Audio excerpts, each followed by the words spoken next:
यस भिडियोमा हामी example number 10 solve गर्नेछौँ। सो एक्जाम्पल नम्बर 10 मा सोधिएको छ The sum of the interior angles of a triangle is 180 degree. A quadrilateral is 360 degree and a pentagon is 540 degree.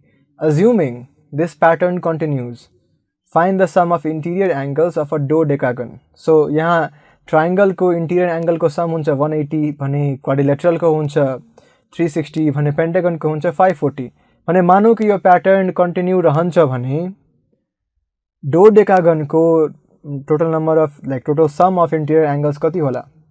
Okay डोडेकागन भन्दाखेरि 12 sides भनेर बुझ्छौँ हामी।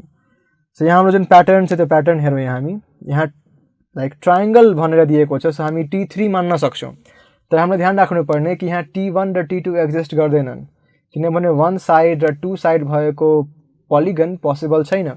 त्यस कारणले हामी यहाँ फर्स्ट टर्म नै हाम्रो T3 हुन्छ तर पनि यहाँ T3 लेखौँ, थर्ड टर्म चाहिँ भनेर बुझौँ। So T3 is equal to 180 degrees, यहाँ T4 is equal to 360 degrees भने T5 is equal to 540 degrees.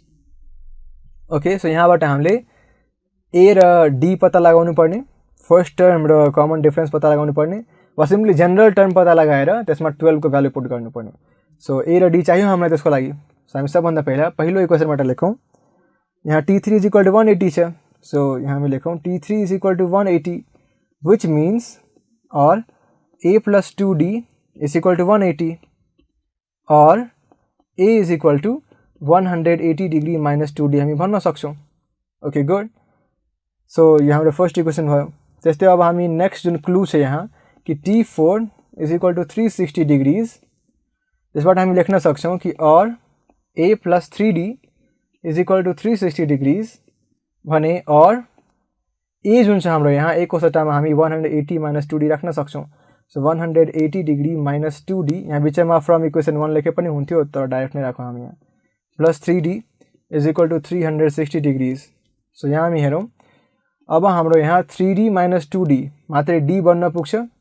So 180 plus D is equal to 360 वा हामी यहाँ लेखौँ कि D is equal to 360 degrees minus 180 degrees जुन कि छ हाम्रो 180 डिग्रीज नै भने यहाँ A को भ्यालु कति होला। अब हम यहाँ लेखौँ कि from equation 1 A is equal to 180 degree minus 2D। So यहाँ हाम्रो 180 डिग्री माइनस 2 इंटू 180 लेख्न सक्छौँ हामी किनभने D को भ्यालु पनि 180 छ भने हाम्रो माइनस 180 आयो आन्सर। किनभने 180 माइनस 360 माइनस 180 हुन्छ। सो अब हामी जनरल टर्म लेख्न सक्छौँ। सो हामी तल लेखौँ so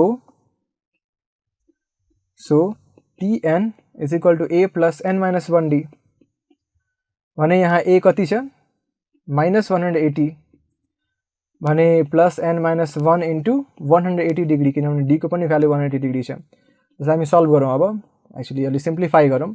so 180 degree plus 180 degree into n minus 180 degree. So हामी यहाँ के बन्न पुग्यो यो बन्न पुग्यो 180 डिग्री n माइनस 360 डिग्रीज। यहाँबाट हामी 180 कमन लिन सक्छौँ। So 180 common n minus 2 180 degree common n minus 2। So यो छ हाम्रो जनरल टर्म। ओके यहाँ हामी हेर्छौँ कि यदि n 3 भन्दा सानो छ भने यो पक्कै पनि नेगेटिभ जान्छ। सो पक्कै पनि यो 3 भन्दा तलको लागि काम गर्दैन। सो अब हामीलाई यहाँ डोडेकागनको भित्रको जुन एंगल्स छ सम अफ एंगल्स त्यो पत्ता लगाउनु पर्ने। डोडेकागनमा 12 साइड्सहरु हुन्छन्। सो T12 निकाल्नु पर्ने हामीलाई। सो हामी यहाँ लेखौँ अब T12। So T12 is equal to 180 degree 12 minus 2।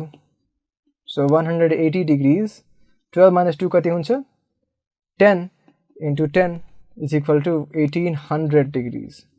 So done, this is it.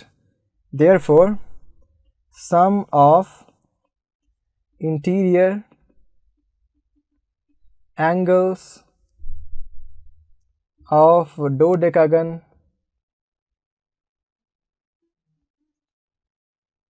is 1800 degrees or simply 1800 degrees। यही छ हाम्रो आन्सर। सो हामीले यहाँ अब जति पनि पोसिबल प्याटर्न्स छन् हाम्रो जुन यो अर्थमेटिक सिक्वेन्स जुन फर्स्ट टपिक थियो जनरल टर्मको टपिकबाट, सो यसबाट जति पनि पोसिबल प्याटर्न्स छन् तिनी हामीले 10 वटा एक्जाम्पलमा कभर गरिसकेछौँ।